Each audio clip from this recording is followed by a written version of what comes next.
काफ़ी महत्वपूर्ण है बंगाल चुनाव की अगर बात की जाए, चूँकि यहाँ से वो लाइन खींची जाएगी जिस लाइन के सहारे भारत की राजनीति की रूपरेखा तय होगी। उसकी वजह ये बता सकते हैं हम कि बंगाल के चुनाव पर तमाम लोगों की निगाह है, पूरे देश की निगाह है, बल्कि अगर ये कहा जाए कि पूरे विश्व की निगाह है तो गलत नहीं होगा। उसकी वजह यह है कि बंगाल राजनीतिक रूप से एक बड़ा राज्य है। 294 विधानसभा सीटें, हालांकि 5 राज्यों में विधानसभा चुनाव हो रहे हैं, केरल में हो रहे हैं, तमिलनाडु में हो रहे हैं, पुडुचेरी में हो रहे हैं और असम में हो रहे हैं, लेकिन बंगाल को ज़्यादा महत्व दिया जा रहा है। उसकी 2 वजह है। एक तो बड़ा है, जैसा कि मैंने कहा कि राजनीतिक रूप से काफ़ी बड़ा राज्य है। दूसरी वजह यह है कि अब तक बीजेपी वहाँ शासन में नहीं आई है, तो बीजेपी की ये कोशिश है कि वहाँ सरकार वो बना ले और इसके लिए उसने भरपूर कोशिश की है, जिसका नतीजा भी सामने देखने को मिला। 2019 लोकसभा चुनाव में आपने देखा कि 18 सीटें बीजेपी ने जीती, इसलिए बीजेपी का मनोबल भी बढ़ा हुआ है और बीजेपी को लगता है कि वो सत्ता में आ जाएगी। अगर बंगाल की राजनीति की बात की जाए तो वहाँ आपने देखा कि सबसे पहले कांग्रेस की जब सरकार हुआ करती थी, उसके बाद वाम दलों की सरकार आ गई और लगभग 34-35 साल वाम मोर्चा की सरकार वहाँ रही। उसके बाद 2011 में ममता बनर्जी आई और 2016 में फिर ममता बनर्जी आई। 2016 में तो ज़बरदस्त तरीके से ममता बनर्जी जीत करके आई और 211 सीटों पर उन्होंने जीत हासिल की।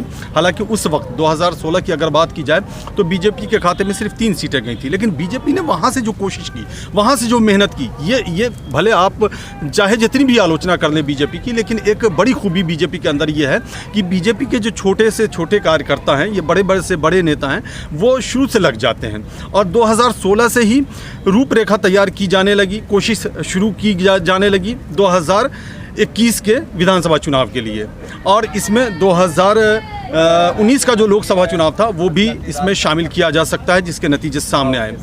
तो 3 विधानसभा सीटों पर बीजेपी को जीत मिली और 2021 में ये सिचुएशन आ गई है कि ऐसा माना जाने लगा है कि शायद अब बीजेपी की सरकार भी वहाँ बन जाए। हालांकि गैप थोड़ा बड़ा है, इसलिए कह पाना ज़रा मुश्किल है कि बीजेपी की सरकार वहाँ बन जाएगी, क्योंकि ममता बनर्जी का अपना एक वहाँ असर है, अपनी एक वहाँ प्रासंगिकता है ममता बनर्जी की।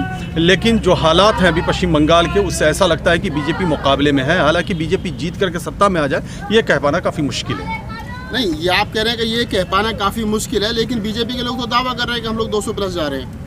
देखिए, दावे तो किए ही जाते हैं। कोई भी राजनीतिक पार्टी ऐसी नहीं होगी जो चुनाव में उतरती हो और वो कहती हो हम हारने के लिए लड़ रहे हैं, और वो यहाँ तक के दावा करती है, चाहे जो भी राजनीतिक पार्टी हो या राजनीतिक गठबंधन हो, वो ये दावा करते हैं या करती है कि हम चुनाव जीत रहे हैं। और बड़े बड़े आपने देखा कि जब भी जहाँ भी चुनाव होते हैं तो बीजेपी की तरफ से एक नैरेटिव तैयार किया जाता है और ये कहा जाता है कि हम इतनी सीटों पर जीत लेंगे।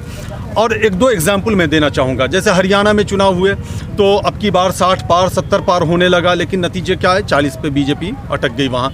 इसके अलावा और दूसरे राज्यों में अगर देखा जाए, जैसे अभी बिहार में चुनाव हुए तो वहाँ तो बीजेपी किसी तरह से जीत पाई। हालांकि बीजेपी के प्रदर्शन की अगर बात की जाए तो जनता दल यूनाइटेड से अच्छा प्रदर्शन रहा बीजेपी का, वहाँ 74 सीटों पर बीजेपी जीती। हालांकि राष्ट्रीय जनता दल की अगर बात की जाए तो 75 सीटों पर राष्ट्रीय जनता दल ने वहाँ जीत दर्ज करके सबसे बड़ी पार्टी बनने का ये क्रेडिट लिया अपने ऊपर। तो बीजेपी की तरफ से ये दावे किए जाते रहे हैं, लेकिन 200 सीटें ला पाना बीजेपी के लिए मेरे ख्याल से मुश्किल ही नहीं, नामुमकिन है। लेकिन सर कई दावे तो सच भी हुए ना उनके, सर लोकसभा में उनका 300 पार तो गए वो लोग। हाँ, नहीं दावे भी गए वो, नहीं सारे दावे गलत हो जाएं ये भी नहीं मैं कहता, सारे दावे सही हो जाएं ये भी नहीं मैं कहता, लेकिन कुछ दावे ऐसे थे जो गलत हुए, जिसका मैंने वही जिक्र किया, जिसकी मैंने अभी चर्चा की। तो इसलिए किसी भी रूप में अगर पश्चिम बंगाल की राजनीति को देखें, समझें, परखें, या राजनीतिक ज़मीन जो है पश्चिम बंगाल की, उसमें बीजेपी 200 प्लस सीटें आ जाएं ये असंभव लगता है।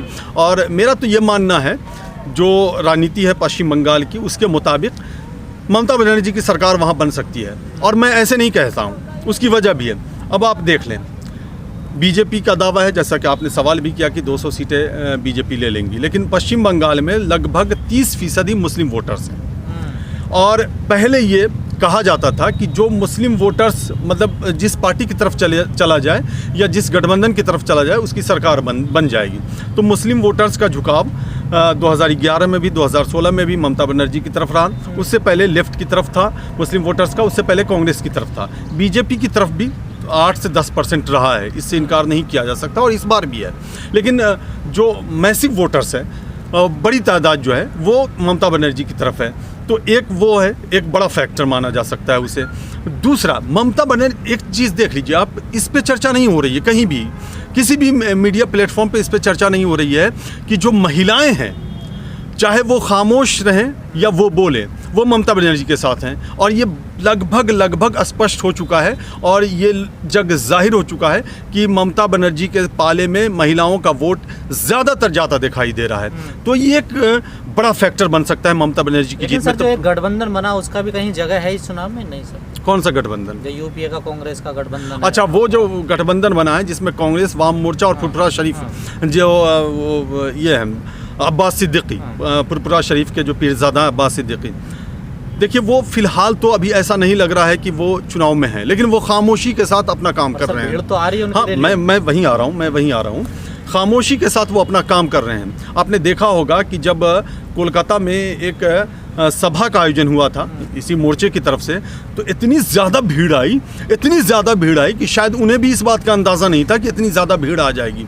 तो उन्हें नकार नहीं सकते, चूँकि 35 साल तक वाम मोर्चा की सरकार रही है पश्चिम बंगाल में, और उससे पहले कांग्रेस की सरकार रही है। कांग्रेस, आपने देखा 2016 में भी कांग्रेस ने 40+ सीटें जीती थी। अगर वाम मोर्चा की बात करें तो सीपीएम, वाम मोर्चा में से सीपीएम ने लगभग 34 सीटें जीती थी। तो उसका असर तो है अभी, चूँकि ज़मीन पर भी उसके काडर हैं, तो उससे आप इनकार नहीं कर सकते हैं। वो चुनाव में भी हैं और वो जाहिर सी बात जीतने के लिए लड़ रहे हैं, तो उनका भी असर है। लेकिन मुकाबले की बात अगर की जाए तो ऐसा दिख रहा है कि बीजेपी वर्सेस ममता बनर्जी यानी टीएमसी के बीच में लड़ाई है। और मैं फिर वापस जाता हूं कि मैं क्यों कह रहा था कि ममता बनर्जी जीत जाएंगी। एक मुस्लिम वोटर्स बड़ा फैक्टर, महिलाओं का वोट बड़ा फैक्टर, और आप किसी भी सर्वे में देखें या किसी भी विशेषज्ञ की बात अगर सुने तो ध्रुवीकरण की जो कोशिश की जा रही है, हालांकि ऐसा नहीं कि सिर्फ बीजेपी करती है, दूसरी तरफ से भी करने की कोशिश की जाती रही है, हमेशा की जाती रही है, लेकिन बीजेपी थोड़ा दूसरे तरीके से करती है, उसमें कामयाबी भी बीजेपी को मिलती है। तो वो आप 100% नहीं कह सकते कि 100% ध्रुवीकरण का फ़ायदा बीजेपी को मिल जाएगा, या कि जो बीजेपी के सपोर्टर हैं वो 100% बीजेपी की तरफ चले जाएंगे। तो जो मान लिया कि अगर 60% चले जाते हैं, 40% जो बच जाते हैं वो कहाँ जाएंगे? या तो वो उस मोर्चे में जाएंगे जिसमें कांग्रेस, लेफ्ट और फुरफुरा शरीफ की पार्टी है, या फिर ममता बनर्जी की तरफ जाएंगे। तो अगर ममता बनर्जी की तरफ वो वोटर्स जाते हैं, चाहे वो 20% जाएं, 30% जाएं, 25% जाएं, तो ये पॉजिटिव रिजल्ट दे जाएगा ममता बनर्जी को, और इसका ये बेनिफिट होगा। और मैं समझता हूँ कि ये बैलेंसिंग वोट होगा ममता बनर्जी के लिए, और इससे फ़ायदा होगा। ममता बनर्जी का अपना भी काडर वोट है जिससे आप इनकार बिल्कुल नहीं कर सकते, वो ममता बनर्जी को मिलेगा ही मिलेगा। तो लेकिन सर सवाल तो यही खड़ा होता है ना, जीत तो कोई भी जाओ, अगर 10-20 सीट की कमी पड़े तो बीजेपी तो ले ही लेती है। हाँ, ये तो बीजेपी ने एक नया, प्रत्याशी भी बिक रहे हैं सर अब तो। हाँ, ये बड़ी विडंबना है कि देखिए, एक बात आपने बड़ा अच्छा सवाल किया है, और हालांकि इस पर चर्चा नहीं होती है। ये विडंबना है हमारे देश की कि हम उसके हाथ में बागडोर देते हैं जिनका शायद, हालांकि मैं बहुत कड़ा जुमला इस्तेमाल कर रहा हूँ, अपना ईमान नहीं होता। उनके हाथ में हम बागडोर देते हैं और वो देश को चलाते हैं जिनका अपना ईमान नहीं होता है। वो एक पार्टी से जीतते हैं, दूसरी पार्टी में चले जाते हैं, दल बदल कानून जो है उसकी वजह से बचने के लिए वो इस्तीफ़ा दे देते हैं। ये बिल्कुल गलत ट्रेंड है, और जाहिर सी बात है अगर ऐसा हो रहा है तो वो गलत हो रहा है। लेकिन अगर बड़ा फ़र्क होता है तो वहाँ बीजेपी कुछ नहीं कर सकती है। जैसे मैं एक एग्जाम्पल की तौर पर बता दूँ आपको, मध्य प्रदेश ने बीजेपी ने उलटफेर कर दिया, क्योंकि बड़ा कम फ़र्क था, 108-114 का मामला था, तो 6 सीटों का फ़र्क था कांग्रेस और बीजेपी के बीच में। तो यहाँ बीजेपी को इसका फ़ायदा मिला। लेकिन अगर राजस्थान में चले जाएं तो बड़ा फ़र्क था। राजस्थान में बीजेपी और कांग्रेस के बीच में 30-35 विधायकों का फासला था, तो बीजेपी वहाँ नहीं कर सकी। तो इसी तरह अगर पश्चिम बंगाल की इस तरह से, हालांकि गोवा में हुआ, मणिपुर में हुआ, अरुणाचल प्रदेश में हुआ, कई जगहों पे हुआ, लेकिन अगर पश्चिम बंगाल में नतीजों का फासला बड़ा होता है तो बीजेपी फिर वहाँ ऐसा कुछ नहीं कर पाएगी जैसा कि दूसरे राज्यों में बीजेपी ने किया है।